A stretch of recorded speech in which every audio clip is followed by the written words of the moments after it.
লাগছে? কোথা থেকে আসছেন? সিলেট থেকে আসছেন? ও, কবে আসছেন এখানে? এইমাত্র আসছেন। কেমন লাগছে? ভালো। সিলেট তো বন্যা, যার কারণে অনেক অনেক পর্যটক স্পট বন্ধ। অবশ্যই না, বর্তমানে তো পানি কমতেছে, পানি আস্তে আস্তে কমতেছে। এখানে এখানে এসে কি রকম লাগছে আপনাদের? ভালো লাগতেছে, আসলাম তো ভালো লাগার জন্য। সবাই কি পরিবার নিয়ে আসছেন না? না, আমরা ফ্রেন্ড আসছি, বন্ধু বান্ধব আসছেন। যেমনটা শুনছিলেন এখানে এক ভাই আসছেন, ওনারা সিলেট থেকে। এখানে দেখতে পাচ্ছেন আপনারা অনেকেই আসছে সিলেট থেকে বা আশেপাশের যে হবিগঞ্জ, মৌলভীবাজার সহ আশেপাশের যারা আছে সবাই এখানে আসে। এখানে আপনাদেরকে দেখাই, আমরা আরও কিছু দর্শনার্থীদের সাথে কথা বলবো এখানে। এই যে আমার এক ভাই, উনি অনেক সুন্দর একটি ড্রেস আপ করে আসছেন এখানে দর্শনার্থীরা উনি দেখতেছেন। ভাই কেমন লাগছে ভাই? খুব ভালো লাগছে ভাই। হ্যাঁ, ভালো লাগছে। কি অবস্থা এখানে? সার্বিক পরিস্থিতি কেমন? খুব ভালো ভাই। ভালো না? সবাই ভালো, প্রবলেম নাই। কি অবস্থা ভাই? জি ভালো। এখানে দেখা যাচ্ছে এখানে অন্য সময় তো অনেক দর্শক থাকে বা দর্শনার্থী থাকে, এখন কম দেখা যাচ্ছে, কারণটা কি? মেইন ঘটনাটা হচ্ছে সিলেটের চারদিকে বন্যা চলতেছে, মৌলভীবাজার বিভিন্ন জায়গাতে। এই কারণে আশেপাশে এলাকার মানুষ এবার কম আসছে।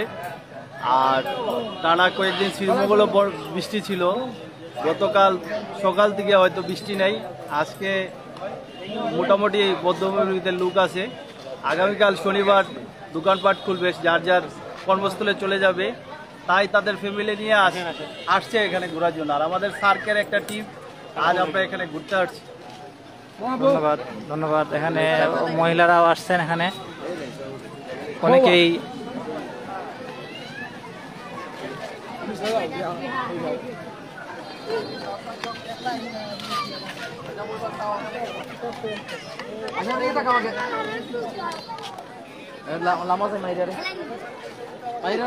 যেমনটা বলছিলাম, আসলে স্থানীয় লোকজন এখানে যাওয়ার, হয়তো শ্রীমঙ্গলের অনেকগুলো পর্যটন স্পটের মধ্যে একটা হচ্ছে সিরেশবাবুর চিড়িয়াখানা, যেটা বন্যপ্রাণী সেবা ফাউন্ডেশনের নামে পরিচিত। সিরেশবাবুর চিড়িয়াখানা নামে পরিচিত। একটা হচ্ছে বৌদ্ধভূমি, লাউয়াছড়া এবং চা বাগানগুলো।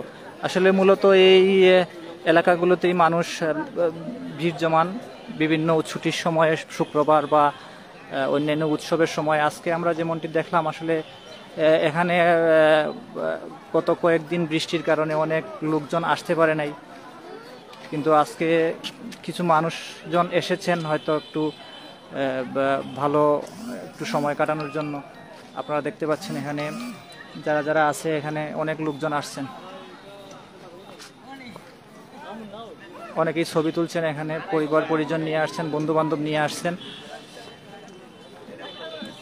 এটা হচ্ছে বৌদ্ধভূমি 71, যেখানে আপনারা অনেকেই দেখছেন, ওটা জানেন, এটা একটি ব্রিজ। এখানে এই জায়গাটা মূলত এখানে 1971 সালে এখানে মুক্তিযোদ্ধারা এখানে মুক্তিযোদ্ধাদেরকে বা নিরীহ মানুষদেরকে পাকিস্তান পাক হানাদার বাহিনীর লোকজন এখানে মেরে এখানে ফেলে দিয়েছিল। সেই জায়গাটাই হয়তো স্মৃতিময় করে রেখেছেন এখানে স্থানীয় যারা লোকজন আছেন এখানে। সেই জায়গাটা একটু দর্শনীয় করে রেখেছেন, যার কারণে অনেক লোকজন এখানে এসেছেন। আপনারা দেখেন অনেক মহিলারা আসছেন।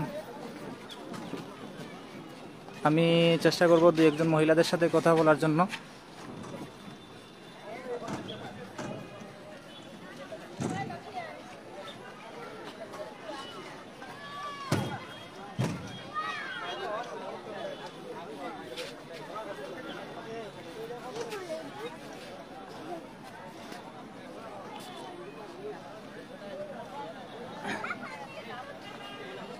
অনেকেই বাচ্চাদেরকে নিয়ে আসছেন, এই যে দেখেন এখানে অনেকে ছবি তুলছেন। আপু একটু কথা বলেন, কেমন লাগছে? কেনা বানু কাছ থেকে আসছে ওনারা, পার্শ্ববর্তী শ্রীমঙ্গলের পার্শ্ববর্তী এলাকা। এখানে একজন পর্যটক দেখতে পাচ্ছি। ভাই একটু আলাপ করেন, কি অবস্থা? কোথা থেকে আসছেন আপনারা? আমি এখানে স্থানীয়। স্থানীয় না?